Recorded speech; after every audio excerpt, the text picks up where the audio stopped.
Hello, and welcome to another episode of exploring the Death Stranding lore of Death Stranding 2 and discovering what happens and why things work the way that they do, and looking at the corpus basically and just like discussing it and stuff.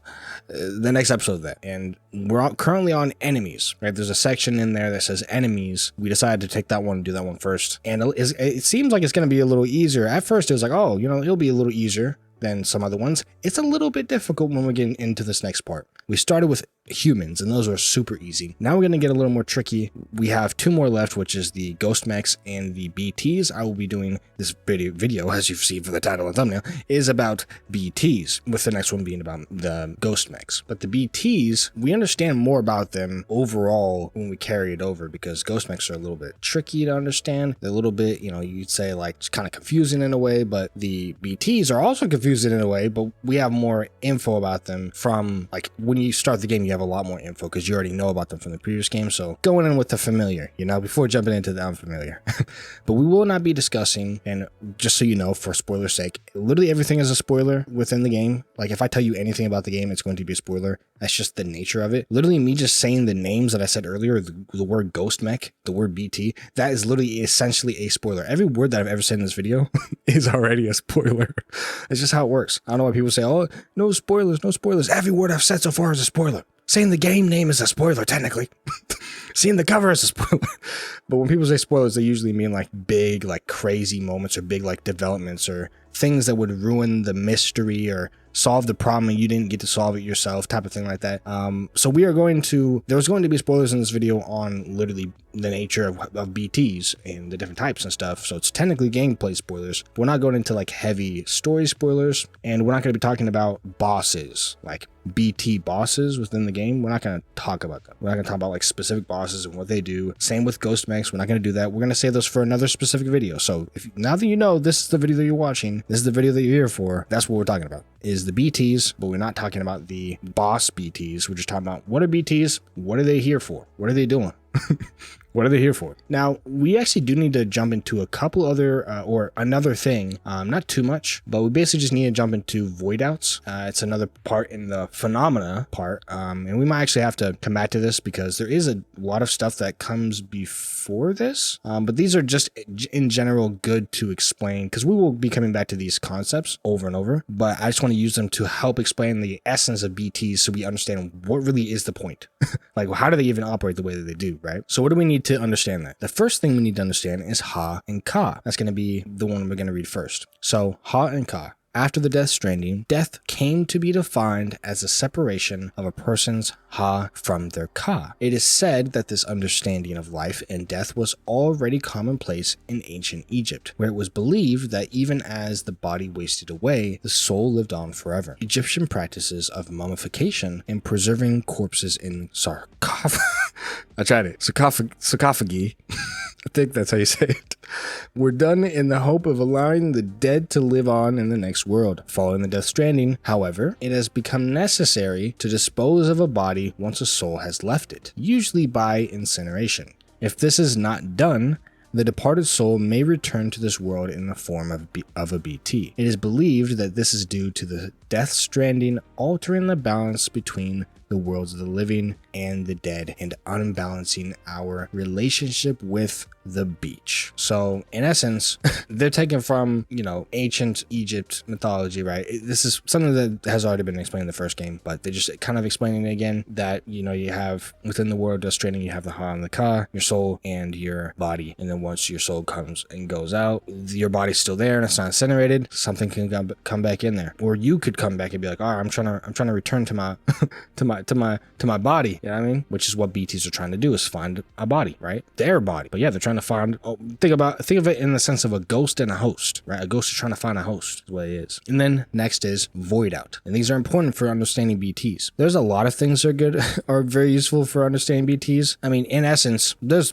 almost everything in here is very useful for that, but I'm only giving you the stuff that's like necessary for understanding the nature of BTs, like the necessary stuff, and that is the Ha and the Ka and the void outs. So next is void outs, a huge explosion that is triggered when a BT makes contact with a living human is called a void out. The effect is similar to the concept of annihilation in particle physics. An enormous amount of energy is released wiping out almost all matter. Voidouts often leave huge craters in their wake. When the Death Stranding first occurred, the phenomena, now known as voidouts, were believed to be explosions caused by nuclear weapons, a misunderstanding which caused mass dread and chaos. The absence of radioactive material and the discovery of chiralium made it clear that the explosions were connected to BTs and the mass extinction events that had taken place in the past. Fear of coming into contact with BTs and causing a voidout has caused humanity to avoid traveling and left the world separated and isolated. That's just basics for it, right? I mean, that's big basics. And we'll go ahead and real quick just touch on the Death Stranding, of course, might as well. A phenomenon, the Death Stranding, in which the dead cross over from the world and are stranded in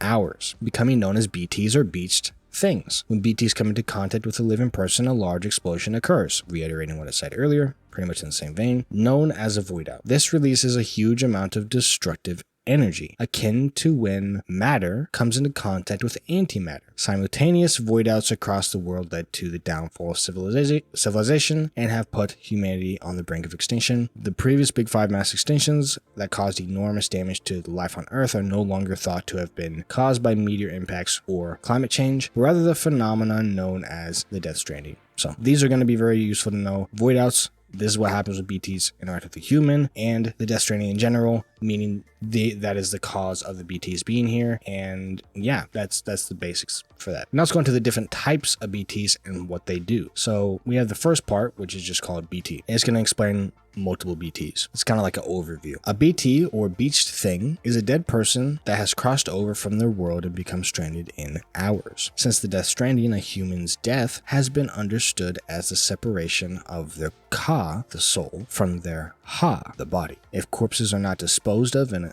a timely manner, generally within 48 hours, though individual circumstances vary, the process of necrosis begins. Incinerating a corpse will send that person's soul to the world of the dead. Essentially, no voidout. In the case of necrosis, however, the soul will mistakenly think that it still has a place in this world. It will attempt to return to a body that no longer exists. The dead person is therefore stranded without a place to go, hence the term Death Stranding. Following extensive research, BTs have now been divided into 3 distinct types: gazers, hunters, and catchers. There is more than that, but we'll get into that.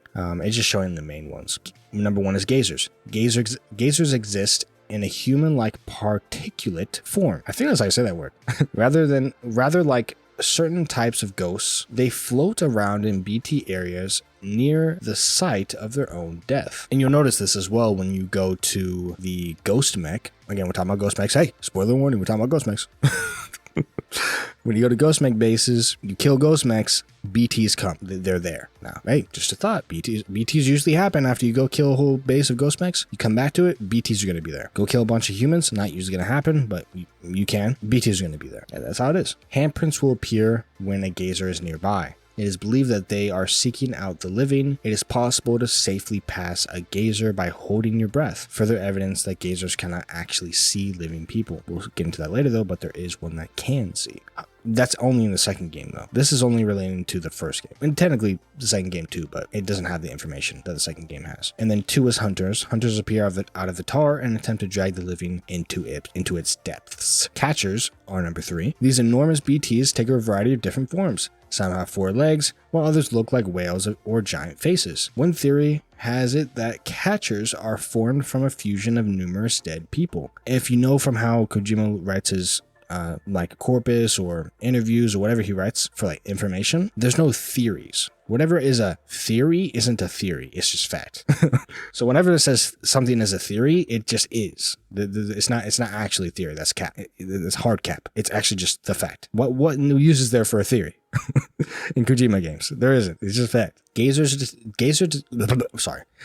detect living people, and hunters capture them. Catchers then swallow the hapless human alive, causing a void out in the process. This is literally what happens in the gameplay. Yeah. And now we'll get into Watchers. This will help us understand Watchers a little bit more. Watchers are a type of BT. By the way, this is a new type also. More let that be known. Watchers are not the same, or they don't exist in the first game. It's only in the second. Watchers are a new one that we have not seen before. Fun enough, they can also see you, unlike the Gazers. But the Watchers are a type of BT believed to be a sub-variant of the Gazers. They're also kind of like bigger than the Gazers as well. Gazers cannot be seen or sensed by ordinary people, and they are unable to see living people themselves. Watchers, however, are able to see humans and be seen by them.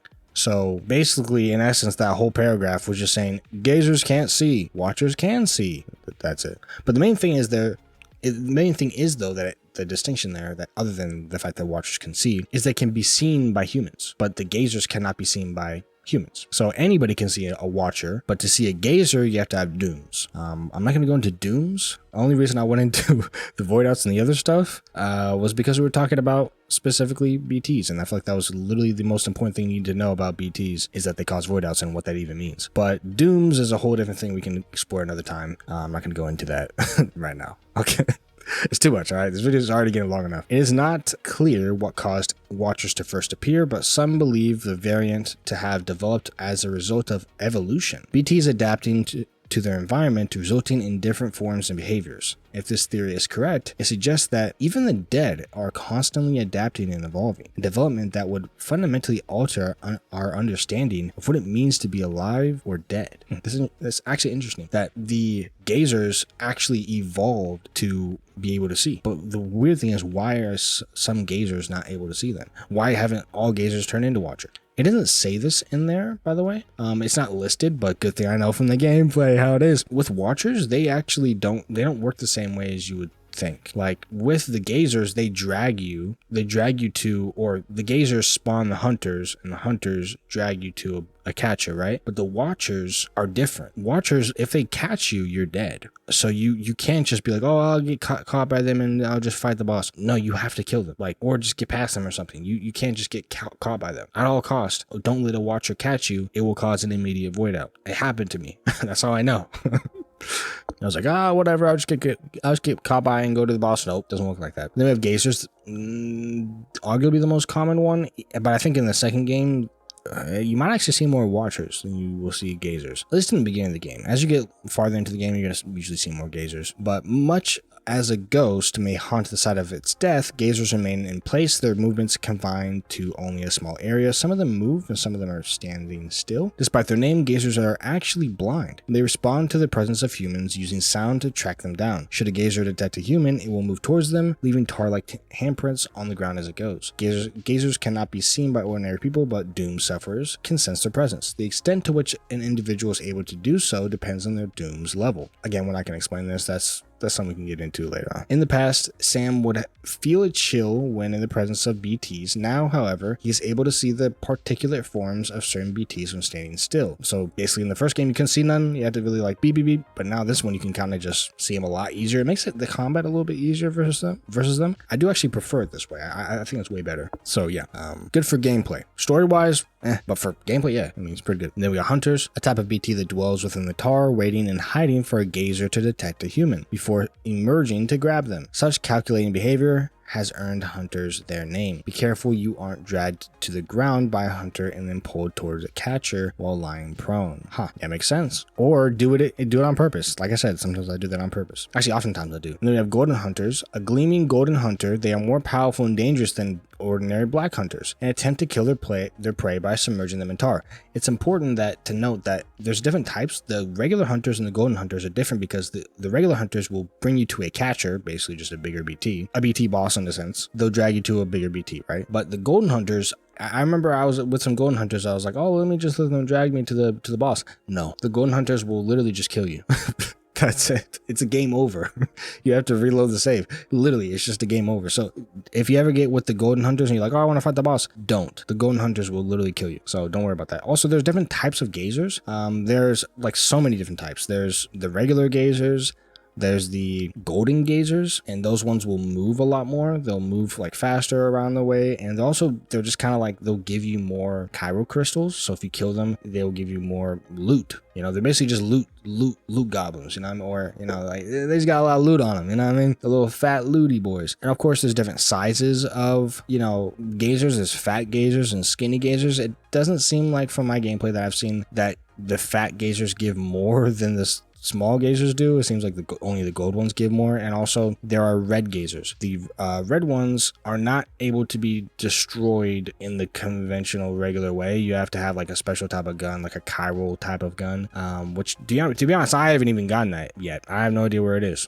But I know that it works that way because that's how it worked in the first. I don't imagine it has changed. If it has, my bad. But I remember the first game when you were fighting them, it was just like that. You had to have special guns to defeat them. And then the other one I've seen, I might be missing some, but the last one I remember seeing is a very big BT. So that was the same in the first game. They're just very big BTs. They're just like giant. They're giant BTs, but they're not, in a sense, they're not as big as, or they're kind of similar to gazers, or sorry, to watchers. The watchers are pretty big, but they're like bigger than watchers. And the very big, like giant gazers give you a lot of stuff. Pretty much, they'll give you as much as a golden gazer, or I think even sometimes more. But pretty much, they'll give you a bunch of stuff. So always kill them. Same with the gold ones. Always kill them. Just take all their stuff. Then lastly, we have catchers, the largest and most dangerous BTs of all. I don't know though. I think watchers are a little more scary, to be honest.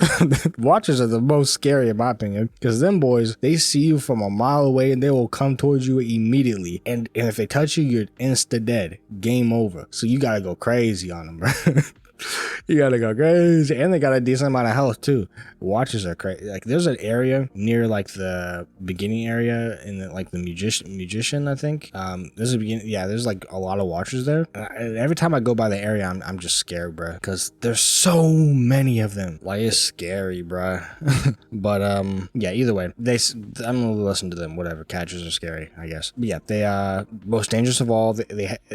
Catchers attempt to weaken and capture their human victims to trigger void outs. Catchers take many different forms but never fully reveal themselves to human observers. Gazers detect humans and hunters capture them. A void out occurs when a catcher connected to these other BTs appear and swallows a human victim. Some catchers have been known to appear without any gazers or hunters in tow, directly targeting humans which enter the territory. That often happens when it's a boss. So we're not gonna talk about the different types. There are a bunch of different types, but like I said, some like catcher BTs are like specific bosses in the game that you won't really fight again. So yeah, I'm not gonna talk about those in particular, but there are a bunch of different ones. They come in all shapes and sizes, bro. And some of them are hard to defeat. Some of them are easy. Some of them are fast. Some of them are slow. Some of them just have different ways of moving. Some of them slither and crawl. Some of them walk and run and fly. Like it's all different stuff, you know. And yeah, some of them are kind of creepy. Some of them are kind of cute. You know, it really depends. There's a lot of them. We'll go into like the different types of catchers when we talk about the boss video. We'll go into like the specific like bosses that you'll fight that are like catcher, you could say like big BT boss catcher bosses, right? We'll go into that when the time comes. So yeah, but that's all for the BTs that we have. I might have missed some that isn't listed here. If I did, let me know. I don't believe I missed any BTs though, unless we're talking about, like I said, specific boss BTs, which we're not talking about. We're talking about just, you know, the basic BTs that you'll find pretty much everywhere. Okay, this is me in the future editing this video. I just want to add this in. I'm watching back the gameplay that I'm literally using for the background of this video, and there's literally just these jellyfish that are in the background, as you probably have just been watching, and I didn't mention them. So yeah, those exist. They come in all shapes and sizes. The red ones are more dangerous and scary, so be careful of those ones. They will explode and kill you. There's also like a very large one I've seen that's like super large. I've seen that one too, so go find that and probably kill it. There's not really much to say about the jellyfish, to be real. They're not really a threat. They just exist. I didn't even see a corpus note or anything mentioning them, so I don't know. I should have got it after I defeated or first encountered the enemy. I never saw it, so if I somehow missed it, then I somehow missed it. I never even saw it in the corpus, but we're mentioning the jellyfish right now. Again, I could also have missed some other random BT that I've just never seen, but whatever, bruh. the catchers are going to be the only ones that will actually, like, other than watchers, right? That's why I think watchers are almost, and most of the time, scarier than catchers, because the watchers and the catchers are the only ones that will actually kill you. Of course, golden hunters will do that too, but we're not really scared of them. But I mean, hey, you can be a little scared of them. But yeah, the watchers and the catchers are the ones that are going to kill you. And honorary mention golden hunters, but, or in the sense that they're the ones who are going to kill you / cause a void out, because the watcher and the catchers will cause a void out, but golden hunter just gives you a game over. So yeah, it's a little bit different. But how I usually do it is I just if it's a watcher, I kill them, and if it's a gazer, I just let them take me to the big boy. As long as it's not a golden hunter underneath me, as long as it's a regular hunter, I'll let them take me to the catcher. The catchers are usually, like I said, way easier to defeat than trying to stealth through tons and tons of BTs. It's way easier just to go to the catcher. Once you kill the catcher, just bring like a gun or something, big old gun, get you a bazooka, you know what I mean? Just go crazy. And then bing, bada boom, bing, bada boom. There is like specific items that relate to BTs and like their effects on BTs. That would be the last thing I'll go into, but I won't go into it in this video because that's a little much. That can be the more of an item video when we go to talk about items and how they relate to like character or things in the game, because in essence I don't want to spoil things for you that I haven't already told you I was finna spoil. I already told you I was going to spoil gameplay on what BTs are and what they do and who they are, but that's all we're going to do. The next video is going to be on ghost mechs. We're going to talk about ghost mechs. That's going to be our next video, and then we'll go on to, you know, finishing up with the like bosses, though to be honest I'll probably just say bosses for like the end, because to be honest I haven't fought every boss in the game yet. So I'll probably just say bosses for another time when I finally beat them. So hey, stay tuned for that video. When I finally beat all the bosses, I'll give a boss video out talking about the bosses, but then we'll go into something else. I don't know, it might be creatures, you know, like, or tech, or maybe it'll be like the general stuff. Maybe it'll be items, fieldware, tools. I don't know. It'll be something, you know what I mean? Organizations. There's so much here we could talk about. So if you, no matter what I pick next after we finish up, like I said, the next video being ghost mechs, after we finish up enemies, whatever we do next, all I'm letting you know is it's about to be crazy. We talking about so much stuff on the channel, but and we're gonna be weaving it together. Be like, oh yeah, this related to what we talked about. We talked about BTs last time. Yeah, this was related to that. No, oh yeah, we talked about this. Yeah, crazy. I know you about to be ready for that, aren't you? Yeah. If you are, leave a like. Dislike if you didn't. I guess up to you. I guess, I mean, you do you. You're wrong, but you do you. Comment down below what you think. Subscribe, and I mean it, subscribe for more W content like that. We got lore videos. We about to just explore the whole entire lore, every intricate detail of the game. Trust. So if you're really ready for that, subscribe for more absolute W content from your boy. We going crazy on the channel, man. With that being said, I absolutely hope you enjoyed this video. If you did, watch the video that's on the screen right now. That's the next video that's ready for you. Yeah, it's just been waiting there for a while. I don't actually, yeah, it has. Yeah, definitely. It's actually been there before I even said this. So I think, I don't know, but watch it.